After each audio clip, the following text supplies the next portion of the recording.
Balatro, the poker-inspired roguelike that took the gaming world by storm last year. The game perfectly balances strategy and randomness, and builds upon the core gameplay of poker in a really unique way. At its core, you're pretty much just playing standard 5-card poker hands to earn chips and progress through a series of increasingly difficult blinds, which just act as individual levels, and boss blinds act as the mini-boss of each set of blinds you play, with each one having their own unique modifier that forces you to switch up your gameplay and tactics. But the unique part is the inclusion of jokers. You know, the cards that you typically don't include when you play poker. Yeah, well, here they act as buffs to your poker hands. These can range from abilities such as allowing straights to be made with a gap of 1 rank in between cards, so essentially being able to make a straight like ace, queen, jack, 9, 8, to hearts and diamonds and spades and clubs counting as the same suit, which effectively allows flushes to be made twice as easily. Things like this that shift the fundamentals of poker to the point where it's still, at its core, the same game, yet with a whole bunch of innovations, strikes a perfect balance between fun and challenge. But outside of the ingenious gameplay, the game offers something greater. It uses every part of the game to influence the player to keep on playing. It's not just the fact it's poker, and it's not just the fact it's a roguelike either.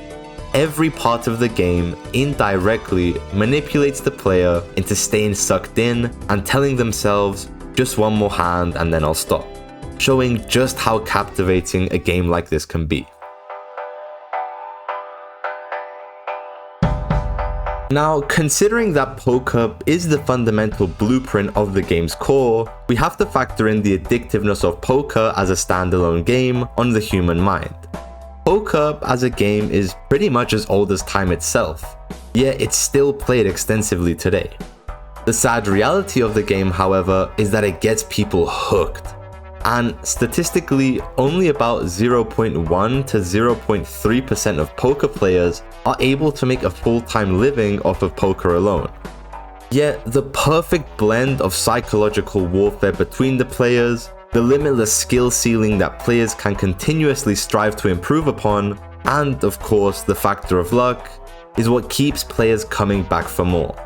However, Balatro removes the psychological aspect from this, as it's just the player against the game's rules. To compensate, the luck factor is really focused upon in Balatro. Things like the shop having random offers each time, the different tags that might be available for skipping blinds, and even the bosses in each ante being randomized just adds to the addictive nature of Balatro. A bad run can simply just be attributed to bad luck, because it plays such a significant factor in dictating a run that the player always has an excuse to just go for one more run, because this time, luck will surely be on their side, right? The thing about luck though is that it's not up to the player, and because of this, it's unpredictable. But it's this same unpredictability that keeps the player hooked. The dopamine released from a fortunate outcome that is out of the player's control is always greater than if it's expected. The idea is that dopamine spikes occur in the brain during an unexpected reward. For example, getting a favorable boss blind or receiving 2 jokers in the shop that completely fit into the build you're going for contribute to the continued replayability of the game, because the dopamine released during moments like this causes the brain to flag this as a valuable experience and in turn reinforces the behavior that led up to it, which in this case is simply just playing the game, as the player has no influence in the outcome. Basically, by anticipating an average run and getting a run that just causes you to have scores like this, your brain immediately gets more and more reasons to keep on playing. As humans, we're weak to this kind of reward system because evolutionary-wise, we've grown to seek out variable rewards. Rewards that aren't guaranteed, yet have a chance to occur if we're willing to risk something. Simply put, unpredictability is mentally stimulating, and luck-based outcomes such as those in Balatro exploit this by mimicking the unpredictable rewards in nature. Luck and chance, Forces that are all around us in everyday life are exaggerated in Balatro. And somehow, the game is able to achieve that sweet spot where the factor of luck never feels unfair, yet the fun you get from it is maximized.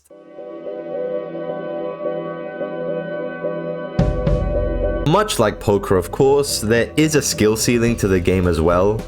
Variables such as understanding what jokers synergize well with each other, which hands are the most valuable to focus on, and managing your economy properly are only a few of the things that players naturally improve upon over time by playing the game. This adds a sense of individual progression, as a greater understanding of the game typically translates to higher success rates, and thus, like all games, a cycle of improvement and success is formed, causing the player to become more and more sucked into Balatro's gameplay loop. Unlocking more jokers, completing higher stakes. All of this just leaves the player with a huge wall of tasks at their disposal that they can tackle, one by one. Learning the game and playing the game is blended into one activity, and it's due to it being integrated so well together that you can simply sit there for hours just mindlessly playing the game without even realizing just how deeply you've been sucked into it. Taking the form of a roguelike was such a smart idea for Balatro's game design, as the fact that there's no story, no grinding, and no long-term progression allows for run after run to be played in quick succession. A player with 2 hours on the game versus a player with 200 hours on the game will still be playing the same game. Granted, the experience will be different due to the difference in skill and unlocked jokers, but the goal, the linear structure of each run, is exactly the same for both.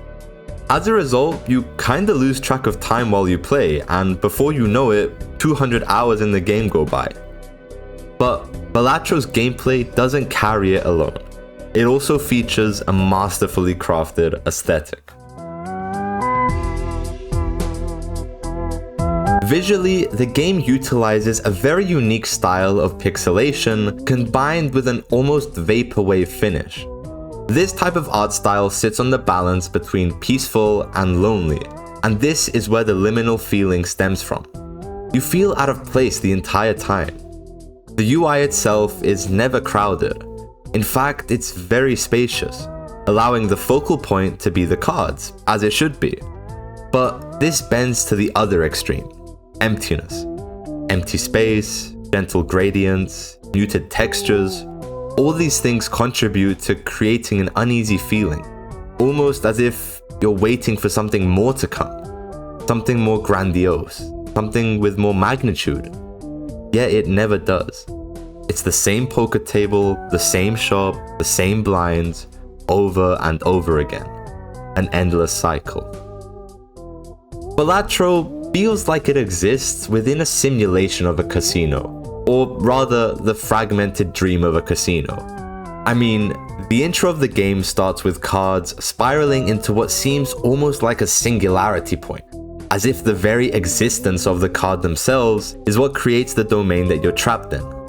A flash of light blinds the player, and just like that, you've entered the liminal space in which you'll never want to escape from.